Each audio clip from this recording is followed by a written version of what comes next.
Tienes 5 segundos para suscribirte al canal y darle me gusta. Buenas tardes, señor presidente. Una pregunta en inglés.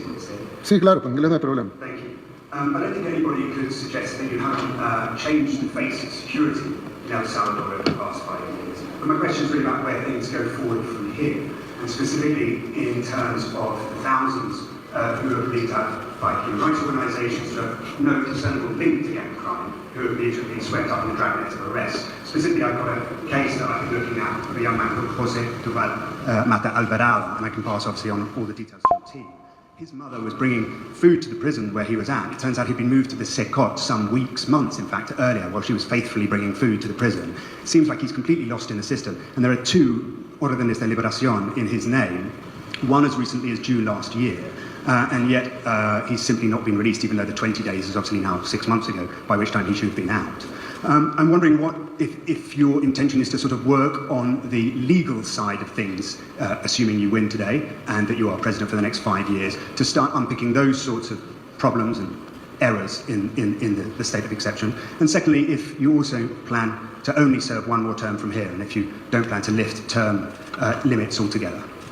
Thank you.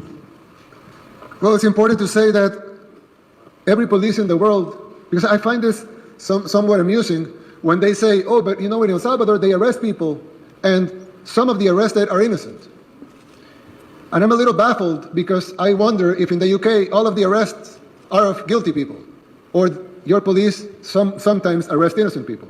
I mean, I bet there will be a percentage of people arrested by UK police, the police of the government that you work for, and they will arrest sometimes innocent people as a mistake, or because they had a wrong tip, but they will go to a judicial system. If there were no arrest of innocents if there was one police in the world, one police force, UK, Spain, France, you name it, any country, the US, Canada, any police force that has 0% of margin of error, they only arrest guilty people. Why would you need prosecutors or defense or a justice system? You won't need that because the police is perfect in your country. So every country in the world will have an imperfect police. Now, it is different when you have in countries that promote ethnic cleansing, for example, or they arrest political opponents, or they arrest a minority. But in our case, all of the arrests are made to end the bloodshed that we lived for decades, and we have ended it. Now, did our police make a couple of mistakes? Of course they did. That's why our judicial system has been freed innocent people, and they will free every innocent people that the police has wrongly arrested. And we have already freed 7,000 people. Now, I would assume that the criticism may come from a hypothetical country that doesn't have any arrest of innocents. But I'm sure that in the UK they do plenty of arrest of innocent people, and then they are proven innocent in court. But sometimes, and we have seen a lot of cases in the US, in the UK, in Europe, that they find them that they're innocent 20, 30 years after being convicted because they found some DNA evidence. So what does that mean? That means that you shouldn't arrest criminals? No, it means that police made a mistake and some retributions have to be made to the people that had been arrested wrongfully. But we think it's weird, or we're baffled by the criticism of something that you well know that any police in the world will make, which is a small percentage of innocent people getting in the net. One point on that, of course, yes, though, is that 75,000 people in the space of a year isn't regularly arrested by police anywhere else in the world, and that this is a unique situation with unique powers given to the security forces to make arrests on site according to criteria deemed by them. Yes, of course, because you don't live in the world murder capital. So when you don't live in the world murder capital, it's because you don't have enough murderers to fill a prison like ours. Because the difference is that in the UK is not the world murder capital. El Salvador was, by your own accounts, the world murder capital. So if we have the world murder capital, the most dangerous place in the world, the place in the world with the most murders, why is that? Because we have the place in the world with the biggest amount of murderers. So of course, you cannot arrest 70,000 people because you don't have 70,000 murderers because you're not the murder capital of the world. But we did have 70,000 murderers, and that's just a number that coincidentally is the number that we arrested. Every study made by the World Bank, by the NGOs, by the experts, way before our government, established that there were at least 70,000 gang members and 500,000 collaborators. That was established not by our government, but by NGOs, by the experts in the topic. They always said El Salvador has at least 70,000 gang members and 500,000 collaborators. So you would expect that to end that, you would need to arrest 570,000 people. But of course, we want to be careful and don't arrest the lady that probably helped because she thought that she needed to help because her life was in danger.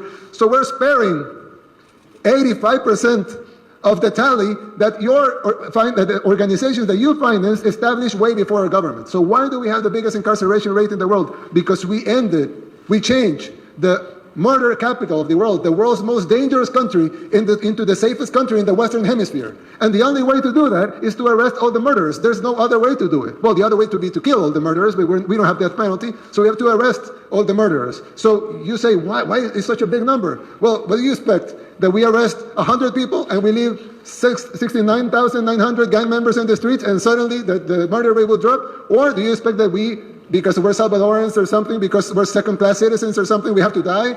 They have to kill our families, they have to kill our children, because your liberal ideas of what a democracy should be have to be respected, and since we're not using your recipe, then we have to be killed, we have to let our children be killed, we have to let the bloodshed to go on for 50 years because of imported policies from your countries, because your countries had lectured us in the 80s, the war. You had a fight with the Soviet Union, had nothing to do with us. What did you do? You financed El Salvador to fight a war between us, between brothers. And we killed each other, and 85,000 Salvadorans died.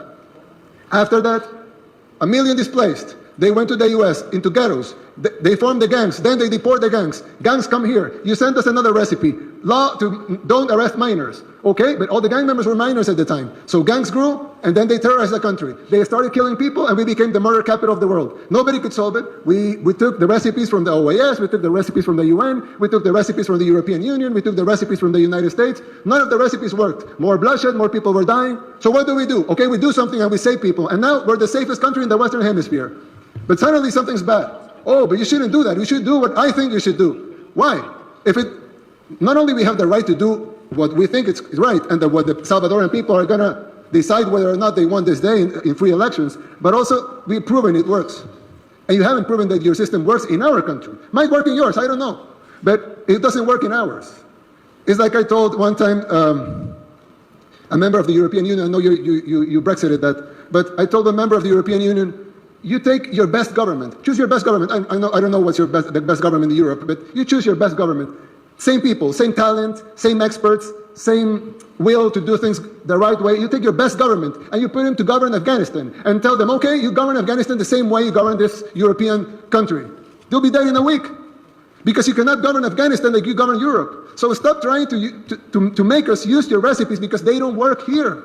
You have your own system. We don't tell you that you shouldn't have a monarchy. I mean, we're fine with your monarchy. We love your monarchy. It's fine. But we don't say, oh, you shouldn't have a monarchy and you shouldn't have hereditary titles. Why? Because it's your country. You can do whatever you want with it. But suddenly, we have to do what you want to do with our country. So what I'm gonna finish the question is that this has been proven by all of you and by all independent sources. El Salvador was turned from the most dangerous place in the world to the safest in the Western Hemisphere. That's not a small feat.